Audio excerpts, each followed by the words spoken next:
جو کبھی کبھار اس سے ملنے آتا تھا، جو اس سے باتیں کرتا، اس کا دل بہلاتا تھا، اس کے میڈیکل ڈاکیومنٹس چیک کرتا تھا، ڈاکٹرز کی ٹیم کو مختلف ہدایات دیتا، واپس لوٹ جاتا تھا۔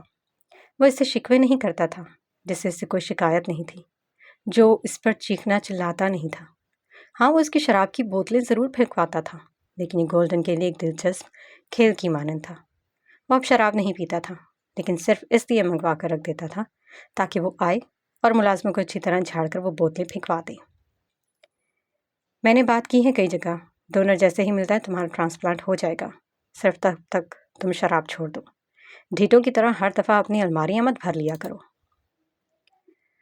اس نے لیٹے لیٹے بیڈ کی طرف لگی گھنٹی بجائی۔ اگلے ہی لمحے پیٹر تقریباً دوڑتا ہوا آیا۔ مجھے شیر کا نمبر ملا کر دو، اس نے حکم دیا۔ پیٹر سر ہلاتا فون ملانے لگا۔ کچھ گھنٹیوں کے بعد فون اٹھا لیا گیا۔ ہاں بولو، 1 ہفتہ ہو گیا تم مجھ سے ملنے نہیں آئے۔ سالانہ سیمینار ہو رہا ہے اگلے ہفتے، ان دنوں میں مصروف ہوں، کچھ دنوں میں چکر لگاؤں گا، دوسری طرف سے جلد بازی سے کہا گیا۔ ٹھیک ہے، گولڈن نے کہہ کر فون بند کر دیا۔ وہ اسے روز روز فون نہیں کرتا تھا، وہ نہیں چاہتا تھا کہ ساری دنیا کی طرح وہ بھی بیزار ہو کر دور ہو جائے۔ اس نے فون پیٹر کو پکڑا کر آنکھیں موند لیں۔ میں اکیلا ہوتا تو شاید یہاں تک نہ پہنچ پاتا۔ میری بنیاد ہر وہ شخص ہے جس نے میرے لیے کسی نہ کسی درجے پر کام کیا ہے، چاہے وہ میرے دفتر کا چپڑاسی ہو یا ایک کلرک۔ اس کامیابی کا سہرا میں فقط اپنے سر نہیں لوں گا، لیکن بلکہ یہاں موجود ہر وہ شخص جو میرے لیے اپنے لیے دن رات لگاتا ہے، جو ایمانداری سے اپنا کردار نبھا رہا ہے، میرے لیے اہم ہے۔ میں آپ سب کا شکریہ ادا کرتا ہوں۔ مام، مجھے آئس کریم چاہیے۔ 3 سالہ شہرین سامنے کی رو میں لگے صوفوں میں سے ایک پر بیٹھی مچل رہی تھی۔ گہری سیاہ آنکھیں، گول چہرہ جس میں جنت اور شیر دونوں کی شبیہ ملتی تھی۔ شیری، ابھی دیکھو ڈیڈ کیا کہہ رہے ہیں۔ ڈیڈ نے پچھلے 5 سال بھی یہی بورنگ سپیچ دی تھی۔ چھوڑیں، مجھے آئس کریم چاہیے۔ شیری، تم ڈیڈ کو بورنگ نہیں کہہ سکتی۔ 7 سالہ غازی اسے گھورنے لگا۔ لیکن میں نے ڈیڈ کو بورنگ نہیں کہا، ان کی تقریر کو کہا ہے، وہ معصومیت سے کہتی پھر جنت کی طرف متوجہ ہوئی۔ اس کی بات سن کر برابر میں بیٹھے بابر خان بھی ہنس دیے۔ ابھی نہیں، اور کتنی دیر بولیں گے ڈیڈ؟ ساری دنیا ہمارے ڈیڈ کو سننے کے لیے بیٹھی ہے لڑکی، اور تم کہہ رہی ہو اور کتنی دیر بولیں گے؟ غازی نے افسوس کرتے کہا۔ پھر بھی اور کتنی دیر غازی؟ کیا تمہیں آئس کریم نہیں چاہیے؟ شہرین کی سوئی وہیں اٹکی تھی، وہ بیزار نظر آ رہی تھی۔ غازی نے اشارے سے اسے چپ رہنے کا کہا۔ جنت نے ایک نظر ان دونوں چہروں کو دیکھا اور سر جھٹک کر ہنس دی۔